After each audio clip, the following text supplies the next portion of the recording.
प्यारे बच्चों, good morning. DAV school दूध व खारा की ऑनलाइन क्लास में आपका स्वागत है। आज हम कक्षा 10 की प्रश्नावली 2.4 को हल करेंगे, जिसमें हमें दिया गया है लंबी विभाजन प्रक्रिया का उपयोग न करते हुए बताइए कि निम्नलिखित परिमेय संख्याओं के दशमलव प्रसार शांत है या अशांत आवर्ती।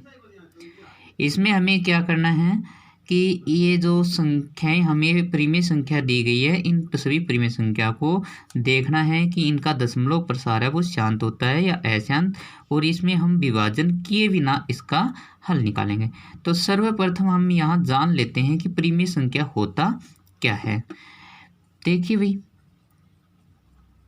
परिमेय संख्या यानी ऐसी संख्या जिसे P/Q के रूप में लिखा जा सकता हो, जहाँ Q का मान 0 के बराबर नहीं होगा।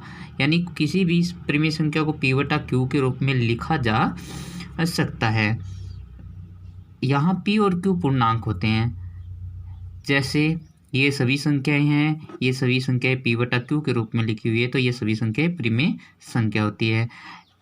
अदरवाइज अन्य संख्या यदि हम देखते हैं, जैसे 10 है, क्या हम इसे परिमेय संख्या बोलेंगे? जी बिल्कुल, क्योंकि इसके हर में हमें 1 लगा देना है। यहाँ P/Q को अन्य रूप यानी अंश बटा हर के रूप में भी हमें समझ सकते हैं। हमारी जो परिमेय संख्या है वो दो प्रकार की होती है, एक होती है शांत और एक होती है अशांत परिमेय संख्या।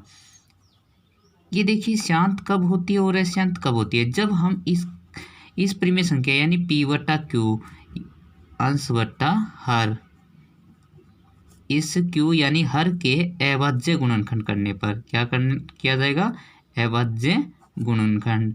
और इसके अभाज्य गुणनखंड में यदि हमें 2 की घात व 5 की घात प्राप्त हो, 2 व 5 की घात, या तो 2 की अकेले या अकेले 5 की, या दोनों साथ में प्राप्त हो, तो वह परिमेय संख्या शांत परिमेय संख्या कहलाती है। इसके अलावा जितनी भी परिमेय संख्या है वो अशांत परिमेय संख्या होती है। और याद रखना है कि हम दशमलव प्रसार उसी परिमेय संख्या का कर सकते हैं जो परिमेय संख्या शांत हो। तो अब हमने यहाँ पे ये जाना कि किसी भी परिमेय संख्या को यदि शांत या अशांत जांच करना है तो उसके हर के अभाज्य गुणनखंड यानी Q के अभाज्य गुणनखंड के अंदर हमें 2 व 5 की घात चाहिए। या तो अकेले 2 की घात होनी चाहिए, या अकेले 5 की घात होनी चाहिए, या दोनों साथ में होनी चाहिए। तो यदि ऐसा हमें प्राप्त होता है तो वह संख्या शांत होती है। जैसे हमारे पास यहाँ पे पहला क्वेश्चन दिया है 31/125। यहाँ पे हम क्या करते हैं, इस 125 के अभाज्य गुणनखंड करते हैं। देखिए अभाज्य गुणनखंड 125 5, क्योंकि इकाई अंक 5 है तो 5 25 बार, फिर 5 5 और फिर 5 1, यानी यहाँ पे 31/5 की घात 3 लिख सकते हैं। यहाँ देखिए Q का मान यानी हर का मान 5 की घात 3 है, तो हम इसे क्या कह सकते हैं? शांत परिमेय संख्या कह सकते हैं। लेकिन हमें इतना और ध्यान में रखना है कि अकेले 2 की घात और अकेले 5 की घात यदि मान प्राप्त होता है, संख्या शांत होगी, लेकिन उसको इस हिसाब से हमें दर्शाना है। यदि अकेले 2 की घात है तो 5 की घात 0 से हर को गुणा करोगे, और यदि अकेली 5 की घात है तो 2 की घात 0 से हल करोगे, क्योंकि किसी भी संख्या की यदि घातें 0 है तो उसका मान 1 होगा। यदि 2 की घात 0 है तो इसका मान भी 1 है, और 5 की घात 0 है तो इसी का मान 1 होगा। तो बच्चों, आप यहाँ समझ चुके होंगे कि किसी भी परिमेय संख्या को यदि शांत या अशांत आवर्ती बतानी है तो उसके हर के अभाज्य गुणनखंड करने हैं, और उसके हर के अभाज्य गुणनखंड में अकेला 2 की घात, अकेला 5 की घात, या दोनों साथ में होने चाहिए। यदि ऐसी कंडीशन प्राप्त होती है तो वह संख्या शांत होगी, अन्यथा अशांत होगी। तो यहाँ पे देखिए, ये दो संख्याएं ये दोनों संख्या देखिए, ये दोनों संख्याएं, इन दोनों में देखिए हर के अभाज्य गुणनखंड हमें दिए गए हैं। यहाँ पे देखिए 2 की घात 3 इंटू 5 की घात 3 है, यानी 2 और 5 यदि किसी परिमेय संख्या के हर के अभाज्य गुणनखंड 2 व 5 की घात में हो तो वह शांत है, यानी ये संख्या शांत है। और यह अशांत है क्योंकि इसमें 7 की घात 5 एक अलग मान प्राप्त हो रहा है, क्योंकि हमें तो सिर्फ 2 व 5 की घात ही चाहिए। अब देखिए इनमें से कोई भी एक संख्या लेते हैं और उसका हम दशमलव प्रसार करते हैं। जैसे हमने पहला ही क्वेश्चन लिया है 31 बट्टा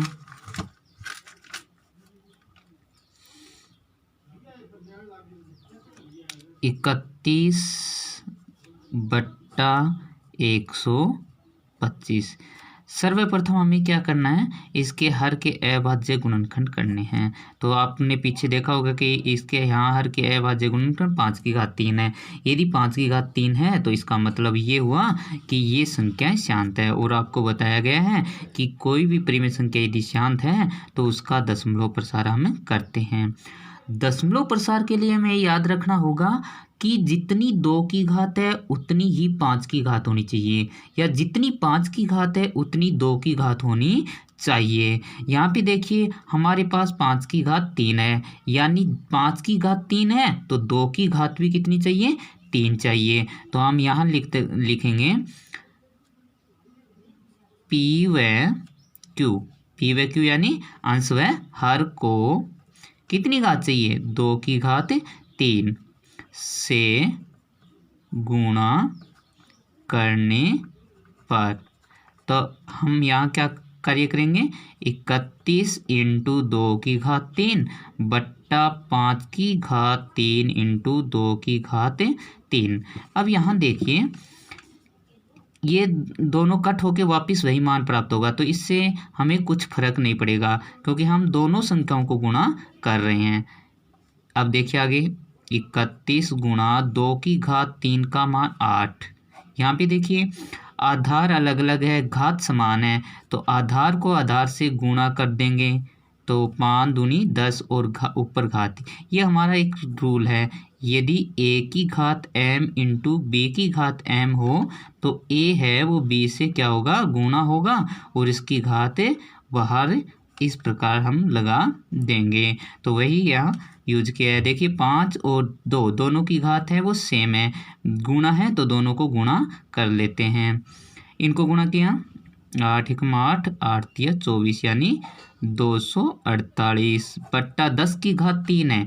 इसका मतलब क्या हुआ, 10 की घात 3 इक्वल टू 10 गुणा 10 गुणा 10 कितना, 1000। तो यहाँ पे आप लिखोगे 1000।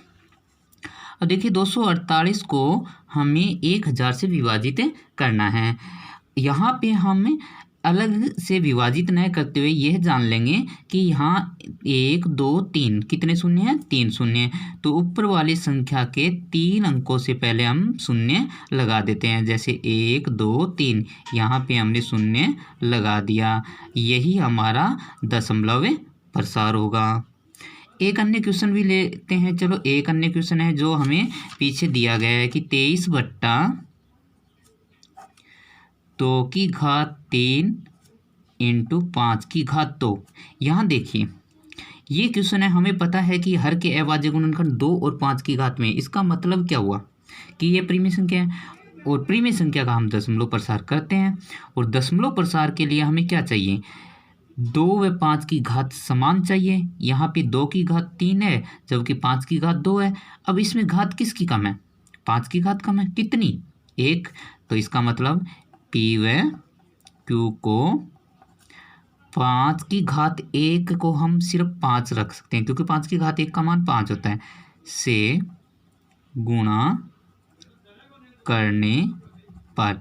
अब देखिए 23 गुणा 5 बट्टा 2 की घात 3 गुणा 5 की घात 2 गुणा 5। 23 को 5 से गुणा किया 115 बट्टा 2 की घात 3 इंटू आधार समान हो गुणा हो तो घातें हैं वो जुड़े जाती है, यानी 2 यहाँ पे 1 यहाँ पे, 2 1 3। 23 को 5 से गुणा किया 115, 2 की घातें 3 इंटू, यहाँ देखिए आधार समान है, गुणा है तो घातें जुड़ेगी, 2 और 1 3। अब यहाँ पे देखिए हम क्या करते हैं, 115 बट्टा 2 की घात 3 और 5 की घात 3 है, यानी आधार अलग अलग है लेकिन घातें समान है, इसका मतलब आधार को आधार से गुणा कर दिया जाएगा। अब देखिए 115 10 की घात 3 का मान कितना होगा, 1000। इसका मतलब हम अब 115 को 1000 से डिवाइड करेंगे, विभाजित करेंगे। आपको यहाँ पता है कि यहाँ पे 1 2 3 शून्य है, तो यानी 3 अंकों से पहले हमें क्या कर देना है, दशमलव लगा देना है। 1 2 3 यहाँ दशमलव लगा देते हैं।